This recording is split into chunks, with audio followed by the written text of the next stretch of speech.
એક મહિલા છે જે તેની પૂર્વ આઈપીએસ હોય છે તેને વિડીયો કોલ કરે છે અને કહે છે કે મેં રાક્ષસને મારી નાખ્યો. આ કોલ સાંભળતા જ જે પૂર્વ આઈપીએસ મહિલા છે તેના પગ નીચેથી જમીન ખિસકી જાય છે, કારણ કે એ વ્યક્તિ અન્ય કોઈ નહીં પરંતુ પૂર્વ ડીજીપી. જી હા દોસ્તો, આખા રાજ્યની જેના ઉપર એક સમયે સુરક્ષાની જવાબદારી હતી તેને જ મોતને ઘાટ ઉતાર્યો. કોણ છે આ એ પૂર્વ આઈપીએસ અધિકારી, એ પૂર્વ ડીજીપી, અને કોણ છે તેની પત્ની જે કહેતી હતી કે મેં રાક્ષસને મોતને ઘાટ ઉતાર્યો? આ તમામ મુદ્દે વાત કરીએ, વિડીયોની શરૂઆત કરીએ. નમસ્કાર દોસ્તો, હું છું દિલીપ મોરી અને આપ જોઈ રહ્યા છો નમસ્તે ગીર. વધુ એક સનસની ક્રાઇમની ઘટના છે તે સામે આવી છે. આ સનસનીખેજ ઘટનાની અંદર એક રાજ્યના પૂર્વ ડીજીપી જેની જવાબદારી હતી એ રાજ્યને દરેક નાગરિકની સુરક્ષાની, તેણે આ જવાબદારી નિભાવી પરંતુ પોતે ના બચી શક્યા અને પોતે જ એ શિકાર બની ગયા છે. આ રાજ્યનું નામ છે કર્ણાટક અને આ રાજ્યના પૂર્વ ડીજીપી મતલબ કે ઓમ પ્રકાશ. આ ઓમ પ્રકાશ છે તે આમ તો મૂળ બિહારના ચંપારણના છે, પરંતુ તેણે અભ્યાસ છે તે દિલ્હીની અંદર કર્યો હતો અને ત્યારબાદ તેણે યુપીએસસી ક્લિયર કર્યું. આ યુપીએસસીમાં તેણે કર્ણાટક કેડરની અંદર કરવામાં આવ્યું છે અને કર્ણાટકની અંદર તેણે સૌપ્રથમ ડીવાયએસપી, એએસપી, એસપી, ત્યારબાદ આઈજી, ડીઆઈજી અને આખરે ડીજીપી છે તે આ રાજ્યના 2015માં બન્યા હતા. 2017 સુધી તે ડીજીપી રહ્યા હતા. 2 વર્ષ સુધી આ રાજ્યની સુરક્ષાની જવાબદારી તેની હતી. તે ત્યારબાદ રિટાયર્ડ થાય છે. છેલ્લા 8 વર્ષથી રિટાયર્ડ હતા. તેની ફેમિલીની અંદર તેના 40 વર્ષ પહેલા પલ્લવી નામની છોકરી સાથે લગ્ન થાય છે. એને 40 વર્ષના જીવનમાં 2 બાળકો છે તે જન્મ લે છે. એકનું નામ કાર્તિકેશ હોય છે જે દીકરો હોય છે જુવાન, અને બીજી દીકરી છે તે કૃતિ હોય છે. આ સિવાય આ ડીજીપીના એક બહેન હોય છે સરિતા, જે પણ પોતાનું સાસરું બેંગ્લોરુની અંદર જ હોય છે. તેણે બેંગ્લોરુની અંદર 3 માળનું મકાન છે તે બનાવ્યું હતું અને આ મકાનની અંદર તેની પત્ની પલ્લવી અને તેની દીકરી કૃતિ રહેતા હતા. જ્યારે તેનો દીકરો કાર્તિકેશ છે તેના લગ્ન થઈ ચૂક્યા હતા અને તે અન્ય જગ્યા ઉપર રહેતો હતો. અચાનક 20 એપ્રિલ મતલબ કે રવિવારના દિવસે 4:30 કલાકે આ ડીજીપી છે તેના પત્ની છે તે બેંગ્લોરુની 112 નંબર પોલીસનો છે તેમાં કોલ કરે છે અને તે કહે છે કે તેણે હત્યા કરી છે અને મારા પતિની હત્યા કરી છે અને પૂર્વ ડીજીપી ઓમ પ્રકાશ છે તેની મેં હત્યા કરી છે. પોલીસ આ કોલ સાંભળતા જ પોલીસ સ્ટેશનમાં ખળભળાટ મચે છે. પોલીસ દોડતી આવે છે. બીજી તરફ તે ડીજીપીનો દીકરો કાર્તિકેશ છે તેને પણ 5 વાગે જાણ થાય છે અને તે પણ ઘરે પહોંચે છે. પોલીસ જ્યારે પહોંચે છે ત્યારે ગ્રાઉન્ડ ફ્લોર ઉપર ફર્શ ઉપર આ ડીજીપી છે તેની લોહી લુહાણમાં હાલતમાં લાશ પડી હોય છે અને તેને એક કપડાથી વીંટાળેલી હોય છે. આ લાશ ત્યાં પડી હોય છે. એ ડીજીપીની પત્ની પલ્લવી છે તે ડાઇનિંગ ટેબલ ઉપર ત્યાં ડાઇનિંગ ટેબલ ઉપર જમવાનું રાખવામાં આવ્યું હોય છે અને ત્યાં તે બેઠી હોય છે. નીચે આ ડીજીપી પડ્યા હોય છે.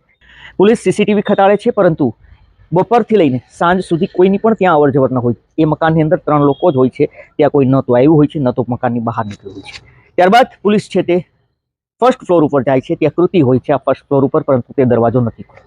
અને કોશિશ કરવામાં આવે છે. આખરે દરવાજો તોડવામાં આવે છે અને પલ્લવીને કૃતિને બહાર લાવવામાં આવે છે. બીજી તરફ ડીજીપીનો દીકરો હોય છે કાર્તિકેશ, તે પોલીસ ફરિયાદ આપે છે કે તેની મમ્મી અને તેની બહેન છે તે ડિપ્રેશનમાં હોય છે, ડિપ્રેશનમાં રહે છે અને તેણે જ તેના પિતાની હત્યા કરી છે. કારણ કે અઠવાડિયા પહેલા તેના પિતા છે તે આ ઝઘડાથી કંટાળીને તેની બહેન છે સરિતા જે બેંગ્લોરુની અંદર તેના ઘરે જતા રહ્યા હતા, પરંતુ કૃતિ છે તે 1 દિવસ પહેલા તેને મનાવવા જાય છે અને મનાવીને લાવી હતી. પોલીસને આ એફઆઈઆર થયા બાદ પોલીસ છે તે આ પલ્લવીની પૂછપરછ કરે છે. પલ્લવી કહે છે કે એ મને વારંવાર તેની પાસે લાયસન્સવાળી પિસ્તોલ છે અને વારંવાર મને ધમકી આપતો, પિસ્તોલ બતાવતો, જેના કારણે અમે જમવા બેઠા હતા ત્યારે તે ઝઘડો કર્યો હતો અને તેણે પિસ્તોલ કાઢી હતી, જેથી કરીને મારા બચાવમાં છરી લઈને તેને મારી છે અને તેનું મોત થયું છે. પરંતુ પોલીસને આ વાત ગળે નહોતી ઉતરતી. તેને લાગતું હતું જે પલ્લવીની દીકરી કૃતિ છે તે પણ આ હત્યામાં સામેલ હોવાની પોલીસને આશંકા હતી. જ્યારે પોલીસ ત્યાં સર્ચ કરે છે તો 2 છરી છે તે મળી આવે છે અને આ બંને છરી ઉપર બ્લડ લાગેલું હોય છે. એટલું જ નહીં, ત્યાં મરચીનો પાવડર છે તે નીચે પડ્યો હોય છે. એ વ્યક્તિના જે ડેડ બોડી હોય છે તેની ઉપર પણ મરચીનો પાવડર હોય છે. પોલીસ અહીંયાથી તપાસ શરૂ કરે છે તો જાણવા મળે છે કે 20 મિનિટ પહેલા આ વ્યક્તિની હત્યા કરવામાં આવે છે. જ્યારે તેને ફોન કર્યો તેના 20 મિનિટ પહેલા તે ડાઇનિંગ ટેબલ ઉપર હોય છે અને ત્યાં ઝઘડો થાય છે. તેના આંખોમાં મરચી નાખીનો પાવડર નાખી દેવામાં આવે છે અને ત્યારબાદ આ છરીઓ લઈને તેના ઉપર પેટ, પીઠ અને છાતીના ભાગે લગભગ 10 જેટલા ઘા છે તે મારીને તેને મોતને ઘાટ ઉતારવામાં આવે છે. તે એક ખુરશીમાં બેઠા હોય છે. ત્યાં છરી વડે તેના ઉપર હુમલો થાય છે. તેની આંખો છે તે બળતી હોય છે કારણ કે તેમાં મરચી નાખી દીધી હોય છે. એ પડી જાય છે. 20 મિનિટ સુધી એ વ્યક્તિ કણસતો રહે છે. તેની પત્ની છે ત્યાં બેઠી રહે છે. એના મોત બાદ તે પોલીસને ફોન કરે છે અને પોતાની દીકરીને ઉપર મોકલી દે છે અને લાશ છે તેના ઉપર કપડું ઢાંકી દેવામાં આવે છે.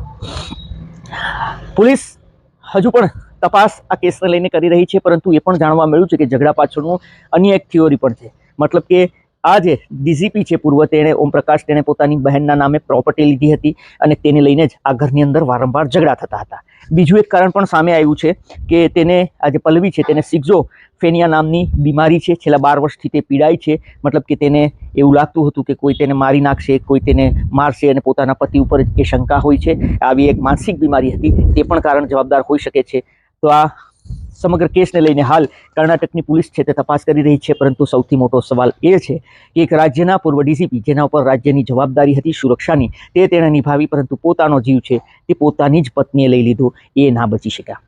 દોસ્તો, આવી જ અવનવી ઘટનાઓ છે તે હાલ રાજ્યની બહારના રાજ્ય છે ત્યાંથી સામે આવી રહી છે. કોઈ ફ્રીજમાં પોતાના પતિના ટુકડા કરીને રાખે છે, કોઈ ડ્રમમાં ભરી દેવામાં આવે છે. અલગ અલગ આવી ઘટનાઓ છે તે ખૂબ વધી રહી છે અને હવે આવી જ એક ઘટનાનો ભોગ બન્યા છે આ પૂર્વ ડીસીપી. આપનું આ તમામ મુદ્દે શું કહેવું છે, આપ અમને અચૂકથી કમેન્ટ કરજો. અમારો હેતુ કોઈને નુકસાન પહોંચાડવાનો કે બદનામ કરવાનો નહીં, આપને સચેત અને જાગૃત કરવાનો છે. આવી જ ક્રાઇમની અવનવી ઘટનાઓ માટે આપ જોતા રહો નમસ્તે ગીર.